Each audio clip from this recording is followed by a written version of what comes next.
So I've been playing a lot of Pokemon Brilliant Diamond recently, and aside from the facts that my last video got blocked in like a million different countries, and I felt the need to create a filler video because I haven't really been all that active, this video really just serves me well to create because just generally I enjoy the Pokemon games and the franchise. That being said, by the time you're watching this video, most likely Pokemon Legends Arceus, the next Pokemon game, has already come out, so apologies for being a little behind the curve, but I do plan on making a video on that one when I get my hands on it, so stay tuned for that if you are a Pokemon fan, and I hope you enjoy this one as well. But in this video we're pretty much just going to be talking about what I've been doing in my spare time playing Pokemon, how I feel about the game, how other people feel about the game, my response to that, etc, and why you might want to get into it if you're not familiar with the Pokemon franchise, or just the Pokemon games rather. So my experience with Pokemon Brilliant Diamond as a busy person in my free time has essentially been an addiction. Anytime I get the chance, I love to just pick it up and,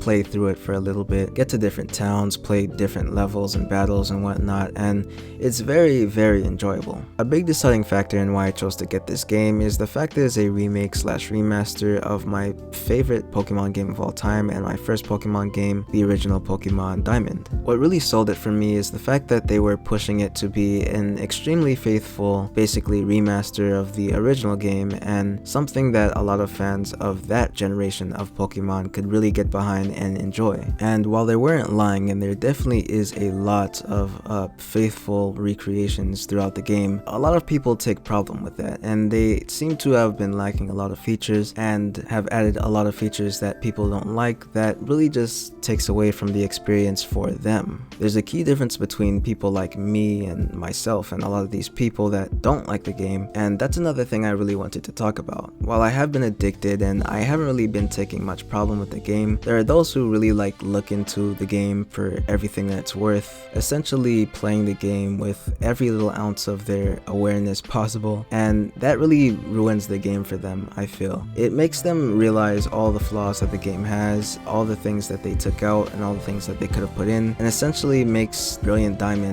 in their eyes, the worst remaster of a Pokemon game that has ever existed. Now, I'm not saying that there's anything wrong with playing the game like that. You can choose to play it in a mindless kind of fashion if you want, and you can also choose to play it with, like I said, every ounce of your awareness possible. But personally, I feel like that's the deciding factor in why they don't like it so much. I myself, like I said, just play it in my free time, don't really think about it too much, like getting into the little battles, having my Pokemon follow me around and stuff like that. It's a really cool aesthetic, etc. And once again, to top it all off, this is in fact a remaster of my favorite game of all time.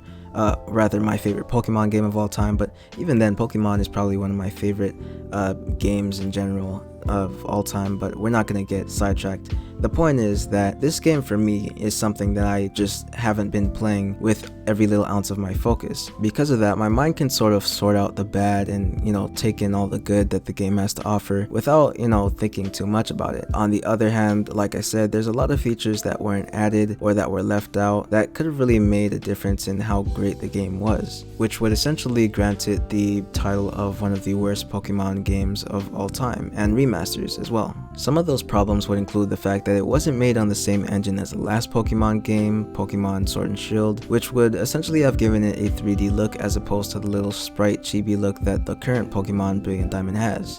That's a big thing because anytime that there has been a remaster in the past, it was made on the same engine of the current gen titles. Pretty much, imagine if the older God of Wars were remastered on the current God of War PS4 engine, and that would essentially guarantee that the older ones would be updated with the current graphics of the newer one. That's essentially what happens with every Pokemon remaster, but it didn't happen this time around, and a lot of fans were disappointed about it. Additionally, the studio of the Pokemon games, Game Freak, did not work on this one.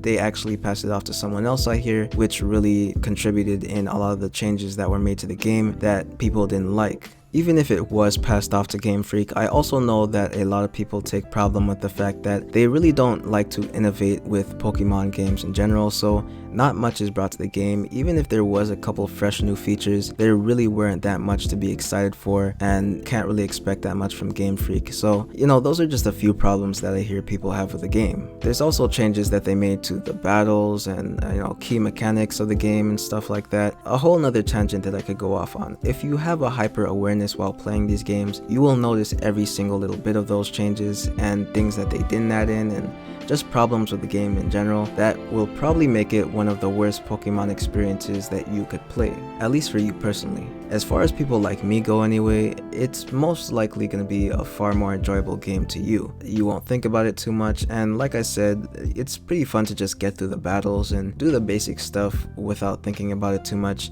It really doesn't take away from the game when you play it like that, and honestly I could almost vouch for, you know, saying that it would be a far better experience for anybody that's, like I said, hyper aware and likes to pay attention to the game that much. I'd really recommend just trying to play it without your brain on too much, you know, not thinking about everything too much. You might find a much more enjoyable experience in the game like that. You can actually argue that the Pokemon games have always been made to play like that because, well, there are a lot of things that you can notice as an adult paying attention to the story and whatnot in a lot of these Pokemon games, and things that just wouldn't really appeal to kids, but you know, the gameplay does, etc, etc, all the nice looking Pokemon and colors and whatnot. So either way you get something out of it, but I'd say at least when it comes to this game, paying no attention to it whatsoever, the story, and looking deep into it is without a doubt the better way to go between the two.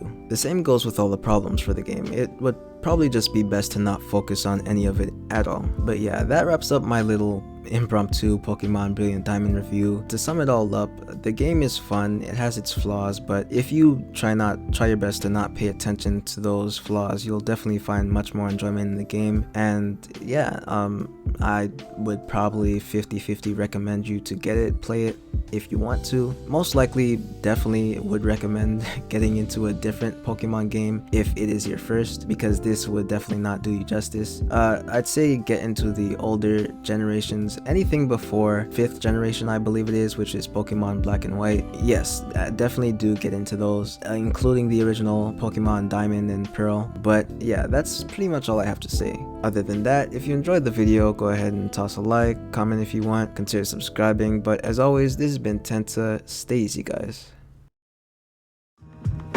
Always in trouble, need love on the double, spend cake in a lifetime, climbing to the level, contract with the devil, loophole, expiration date, on the side of good people, always set the record straight, round and round the piano keys, meditate, felt it in the music, need it now, can't let it wait, it's not a secret, everything is all out and exposed, going down like the water in the river.